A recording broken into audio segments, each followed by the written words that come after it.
குஜராத்தின் அகமதாபாத்தில் சர்தார் வல்லபாய் பட்டேல் விமான நிலையத்திலிருந்து புறப்பட்ட சில நிமிடங்களிலேயே அந்த விமானம் கீழே விழுந்து நொறுங்கி விபத்திற்குள்ளாகி இருக்கிறது. அந்த விமானத்தில் பயணித்த பயணி ஒருவர் என்ன சொல்லியிருக்காரு அப்படின்னா, இந்த விமானத்தில் எந்த சாதனங்களுமே சரியா செயல்படலை அப்படிங்கிற ஒரு பதிவை இட்டிருக்காரு. இப்போ இதை நம்ம எப்படி பார்க்கணும் வெங்கட்ரமணன்?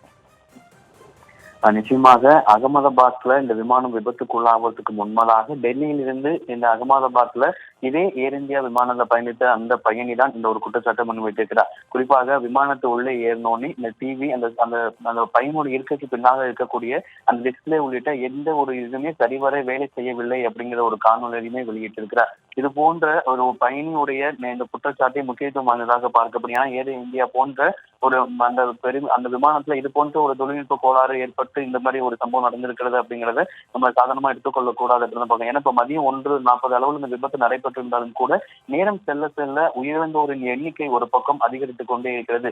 இந்த விமான விபத்து எந்த அளவுக்கு ஒரு துயரமான ஒரு கோரமான சம்பவமாக பார்க்கப்படுகிறதோ அதே வேளையில தான் இந்த விமானம் போய் விழுந்த இடத்துல அந்த விடுதியில விழுந்த இடத்துல அங்க இருக்கக்கூடிய ஒரு சில மாணவர்களும் உயிரிழந்திருப்பதாக தகவல் கிடைத்திருக்கிறது. ஒட்டுமொத்தமாக இந்த இருந்த துயரமான சம்பவங்களும் நடைபெற்றிருக்கிறது.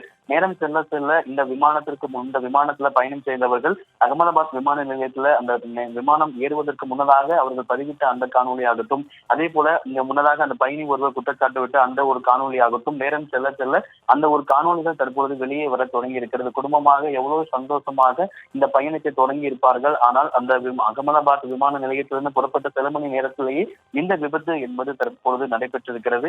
நேரம் செல்ல செல்ல ஒரு பக்கம் அந்த ஏற்கனவே பார்த்தோம்னா இந்த சற்று நேரத்துக்கு முன்பாக உயிரிழப்பு 100 இருந்த நிலையில தற்பொழுது 170 தற்பொழுது அந்த விமான விபத்துல இருந்து அந்த உயிரிழப்பு என்பது ஏற்பட்டிருக்கு. ஏன்னா மொத்தமாகவே 242 பயணிகள் அப்படிங்கும் போது அதிலே 170 உயிரிழப்பு அப்படிங்கிற போது மேலும் உயிரிழப்புகள் அதிகரிக்க கூடுமோ என்கின்ற ஒரு அச்சமும் எழுந்திருக்கிறது. இந்த நிலையில தான் அந்த விமானம் எழுந்த இடத்துலயுமே அங்க இருக்கக்கூடிய அந்த விடுதியில விழுந்த இடத்துல அங்க இருக்கக்கூடிய ஒரு சில மாணவர்களும் உயிரிழந்திருப்பதாக ஒட்டுமொத்தமா இந்த 2 சம்பவத்திலுமே 300க்கும் மேற்பட்ட நபர்கள் உயிரிழந்திருக்கலாம் அப்படிங்கிற ஒரு கேள்வியும் எழுந்திருக்கிறது. இந்த நிலையில் தான் இந்த இருவேறு துயர சம்பவங்களையுமே மிகுந்த ஒரு சோகத்தை ஏற்படுத்தி இருக்கிறது. இதுக்கு இங்கிலாந்து பிரதமர் ஆகட்டும், அதே போல இந்திய பிரதமர் உள்ளிட்ட பல்வேறு நாட்டு தலைவர்களும் இதற்கு இரங்கல் தெரிவித்திருக்கிறார்கள். இந்த அகமதாபாத் விமான விபத்து நடைபெற்று அந்த இடத்தை பார்வையிடுவதற்காக மத்திய உள்துறை அமைச்சர் அமித்ஷா இன்னும் சற்று நேரத்துல அங்கு விரைந்து செல்ல இருக்கிறார். இப்ப இந்த விபத்துல படுகாயமடைந்தவர்களாகட்டும், இந்த விமான விபத்துல படுகாயமடைந்த நபர்களாகட்டும், இந்த விமானம் விழுந்த இடத்துல இருக்கக்கூடிய அந்த விடுதியில இருக்கக்கூடிய மருத்துவ மாணவர்கள் அவர்களுக்கு படுகாயமடைந்த நபர்களாகட்டும்,